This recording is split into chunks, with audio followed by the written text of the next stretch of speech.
Vladimirski. Ryan Weir is half the man he used to be, thankfully. All right, we made it. First episode of the TVT News podcast. Roman Vladimirski, that's Ryan Weir. I can say my own name, thank you. Well, last time you forgot it, so I figured I'd say it for you. It's true. Well, thank you. Dude, can you believe we made it? No, I did not think we'd get this far. Holy crap. TVT News, now a podcast. It's good stuff. So we started TVT News just like for fun, really. We didn't know what to shoot one day, and I think it was a Monday, and somebody watched Saturday Night Live, and they said we should do like a Saturday Night Live style video around real estate. Yeah, I didn't think it was going to take a hit at all. I thought it was pretty much kind of a joke, but it was a joke. True. I think it's still a joke. It definitely is. Oh, man. So we've had a crazy year, man. 2022 was definitely interesting, to say the least. And I think going into that year, we definitely didn't think that it would turn out the way it did. I never thought that I'd be on a team with you. No, except for that one time when we were in Austin and I did say something. I didn't think it would actually pan out. But here we are. Well, you got to tell them what you said.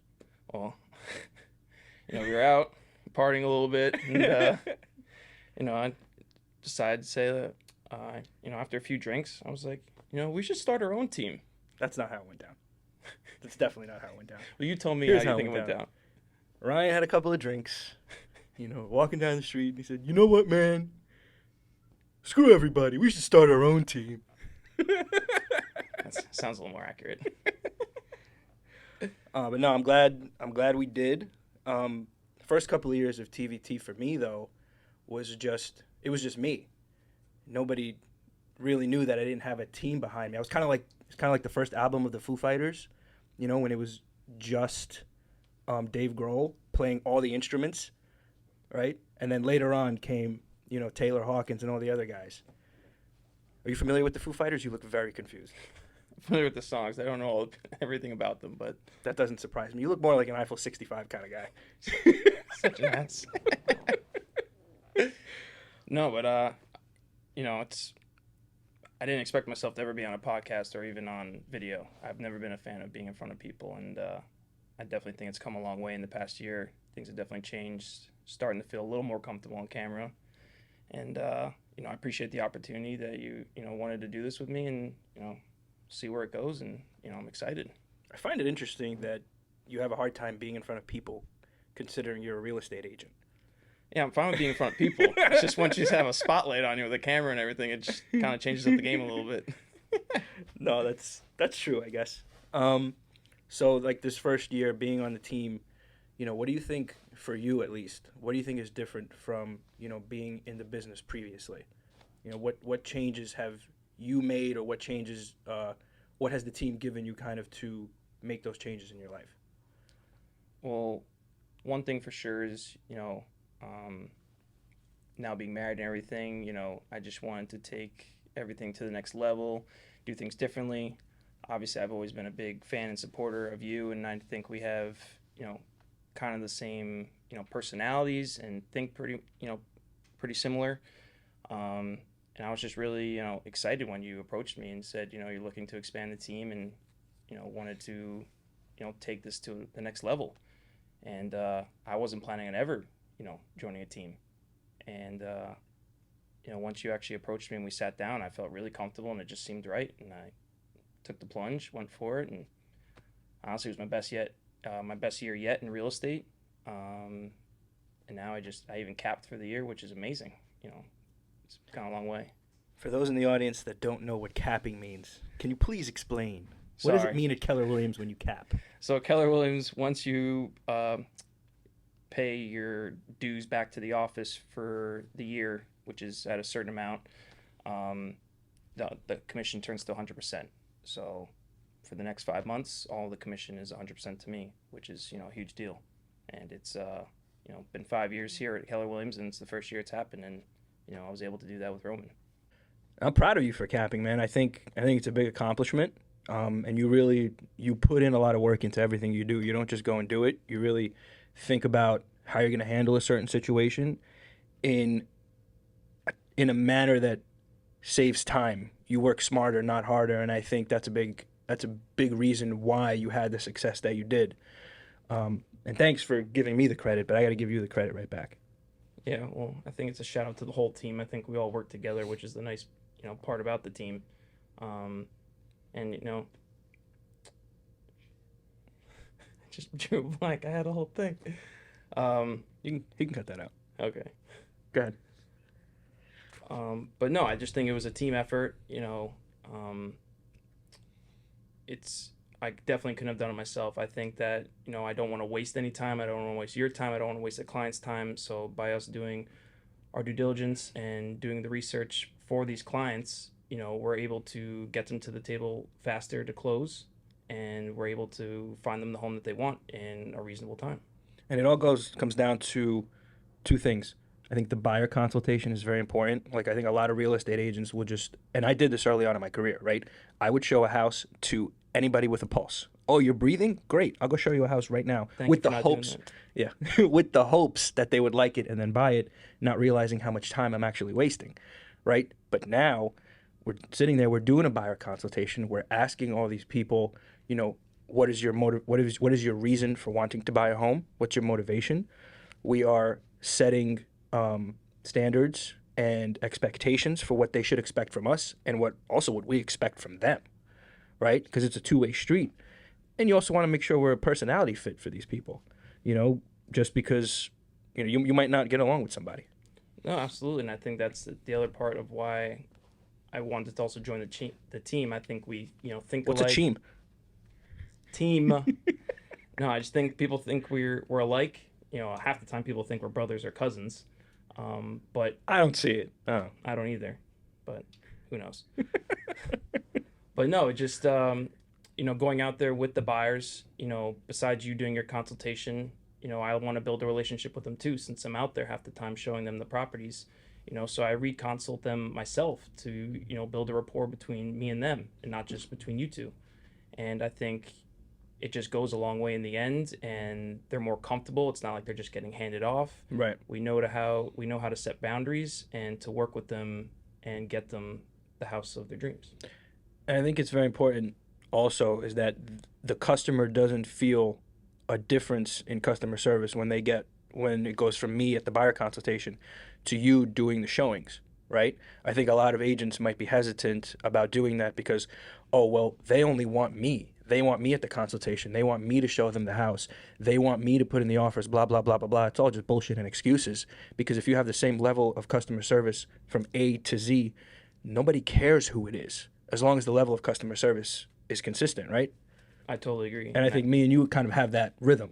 Absolutely. Going. And I think a lot of teams and people overthink that, and they get nervous because they might have different personalities, but as long as you work together and you're all on the same page and you communicate, all our clients, we're all in a group chat together. Yeah. Now we're at the level that we all joke around together. They mix us up even all the time in the group chats, but it's, we know how to handle them, and we know how to, be business people, but also at the same time, we know how to care and be there for them and joke around with them and just make them feel comfortable in the whole process from start to end. For sure, without a doubt. How many times do people tell you that you look like Matt Damon or Todd from Breaking Bad? I like to say I get more Matt Damon, but no, I definitely get more Todd from Breaking Bad. Yeah. So you see, this is my best feature. This is definitely the dynamic that I think that we have, which is awesome too, because we're friends outside of work, and I think that's another reason why it works. And I think a lot of folks might also be afraid of getting into business with their friends, because it might kind of get into the way of that relationship. But listen, I don't know about you, but I have no problem telling you when I have a problem with you business wise, and I think the same view in return, right?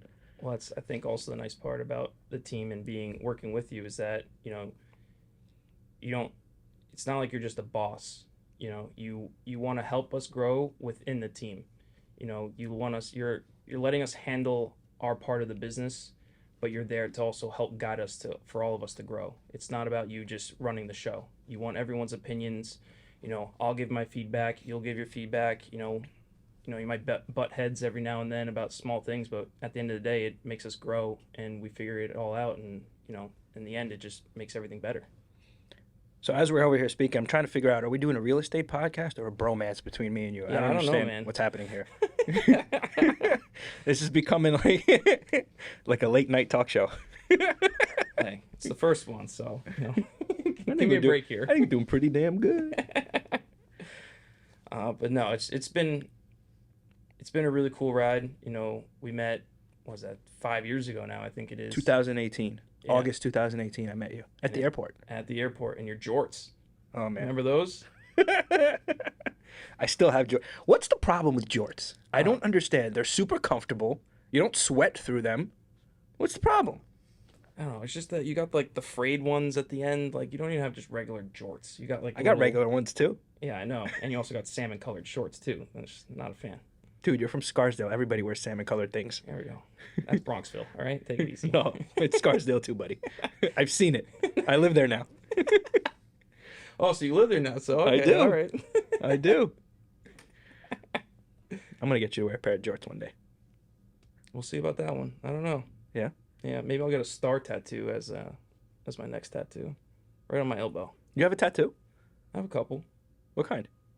I got my family crest and the Scottish flag on my back with my family's name. Family crest? Family crest.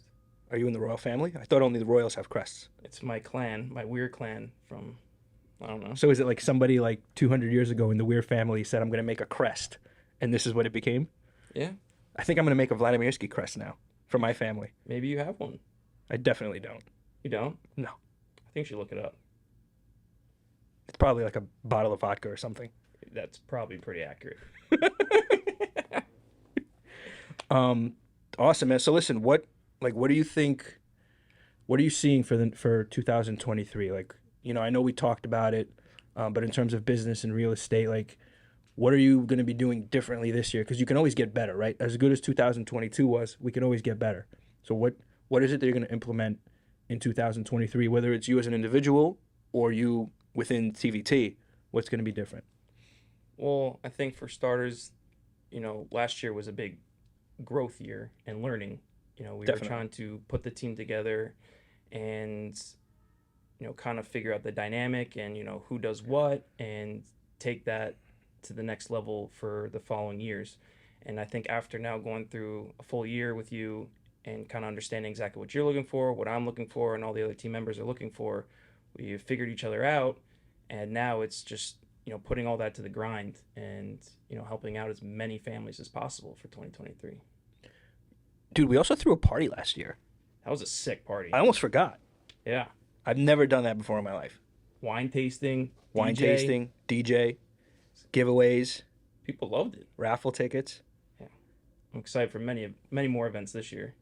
Absolutely. Absolutely. We got to do it kind of a little bit bigger Maybe this year. maybe do a liquor tasting this year. I'm in. No vodka though. Why? Only brown? Yeah. Vodka can get a little out of hand. I don't think so. Actually, I think that if I drink vodka, I can get less hammered than the brown stuff. Although I do love bourbon and whiskey and all that other stuff. We know. Big fan. Thanks. Yeah. Thanks. So besides, what I'm trying to do in 2023, what are you trying to get out of the team in 2023? Wow. Well, I always want to grow. I Absolutely. want to help grow your guys' worlds. For me, and I know I've said it time and time again, for me, the Vladimirsky team, it's like Marvel, right? The Vladimirsky team is Marvel, and then all you guys are individual superheroes with your own individual superpowers, doing whatever you do best, because we all have different skill sets and different things that make us good at our jobs. I started coaching. At our market center. I'm the launch coach now, and I'm helping grow new agents in their careers. And that's important to me because my first year in the business, I was not at Keller Williams. I was at a brokerage where I kind of felt like I was working for them as an employee, not necessarily a business owner. And the first thing that I was told was, hey, go send out postcards. That's $300. Go buy Zillow leads. That's like $500 to $1,000 a month. And I haven't made any money yet, which is insane to me. So fast forward 11 months into my career, I come to KW and I learned that holy shit, I'm a business. And I have to run my real estate business like a real business. Did you ever see yourself as actually becoming a coach one day? Not at first, but the last couple of years I did. Because again, like I want to give people the knowledge that I have that I didn't have when I first started. You know, like I was told to spend money before I make money. You got to spend money to make money. Yeah, in theory that makes sense, but if you're spending thousands of dollars before you have any sort of income, dude, that's like the one-way ticket to bankruptcy. Yeah, I definitely think for sure in the first year or two when you're trying to build a business, you get very nervous because you're spending a little extra money than you think you really have, or you don't know when the next check is going to come in. But Right. that's why we, you know, now you're a coach. We have all these classes now to help you and guide you and to show you what you should do in order to maximize everything that you're doing and get the most money back into your pocket to cover all those costs. So somebody asked me in one of my coaching classes recently, what is the best way to generate leads when you first start in the business? And I said anything that doesn't cost you any money. Open houses, free. Social media, very free, right? You can brand and market yourself to an audience that has chosen to follow you and want to hear what you want to say. And it doesn't cost you any money. So you can DM somebody, you can, comment on their page, you can put out content, which is what we're doing here, and it doesn't cost you any money. So if that was told to me in my first year, I'd definitely be at least 20 grand richer, Yeah, I would agree to that. right? I didn't even attempt to do social media in my first year or two. 2017, I don't think a lot of people did No. Look at where in this way. things would be much different too if we started then instead of pushing it till 2020. Yeah. Well, in 2020, when the pandemic hit, I was kind of forced to do it because I couldn't see anybody. True. No one could. I was a cold caller. Cold called every day. Expired listings for sale by owners, 3-4 straight hours, just on the phone. What a miserable existence. Yeah. Not a fan of that. No. Door knocking too. Hated it. You did I'm a lot of almost door a fa- knocking? I did not like door knocking, and I'm actually very happy that we're not allowed to do that currently right now. So, special announcement. I'm going to implement door knocking starting next month. I think I'll let Emily and Karen know.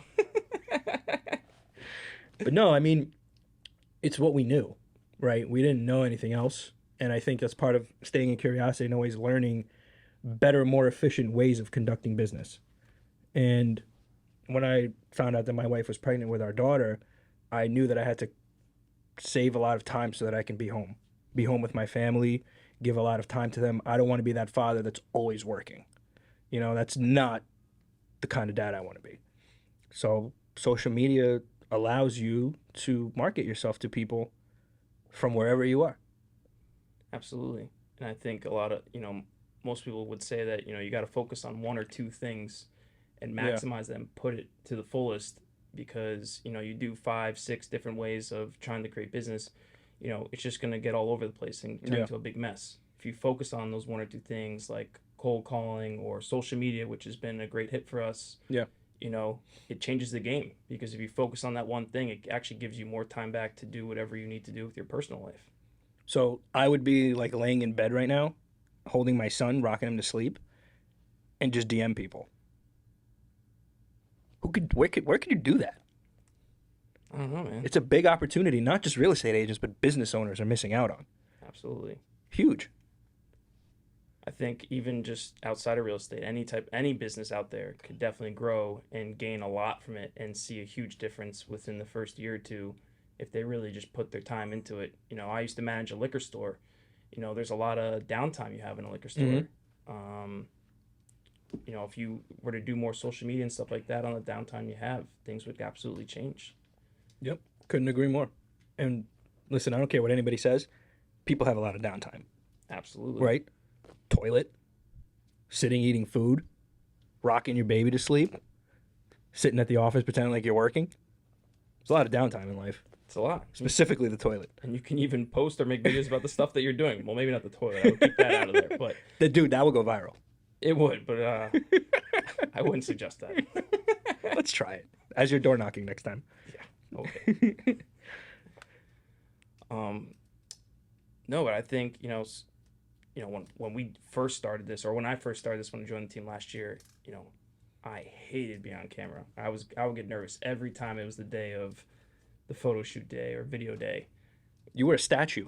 Yeah. You were like Tom Brady in the pocket. You weren't moving. Yeah, I forgot my name, remember? It was horrible. But, I still get nervous. But, it's just a matter of you got to try and do more things. And the more you do it, the more comfortable you're going to get, and you should never be comfortable. No. I don't really believe in that. And I can't remember the exact quote they say, but, pretty much just saying that, you need to be uncomfortable. You need to get comfortable being uncomfortable. That's it. There we go. Thank you. That's Roman. the one. You're welcome. But no, I think that's a great line because, if you just stay where you are, be comfortable, yeah, you might do well, but the things that you can gain and get out of it and the business that, would grow from that, it's just crazy. And, it shows. Like this past year was the best year I've ever had. And social media was a big part of that. Obviously the team effort, but, I think being able to do different things and, willing to change the way I look at things just makes everything, better. Yeah. And we learn from our mistakes. Even if we make a mistake, at least we know not to do it or we do it a different way. Can I be honest with you? I am beyond uncomfortable recording this podcast right Absolutely. I feel like I'm bright red. now. That's why like it's a gonna be. tomato That's right why it's gonna be fucking awesome. now. We'll see what people say. Oh no, they're gonna subscribe. They're gonna subscribe. So subscribe. Shut up. I hope they do. Scarsdale boy. Stay tough. But yeah, no, as uncomfortable I am, I'm super excited for this entire podcast thing that we're doing. I'm excited for all the guests that we're going to have. We're going to have some awesome fucking guests. If you guys or anybody you know are interested in coming on and talking to us about various different topics, I think this podcast is going to be like Seinfeld, right? It's going to be a podcast about nothing but everything. Absolutely. And yeah, that's kind of what it is. If anybody asks us what is it about, we'll just say it's about nothing but everything. Nothing but everything. I like that. So make sure you subscribe, like it. We're gonna have some awesome shit, and we'll see you guys next time.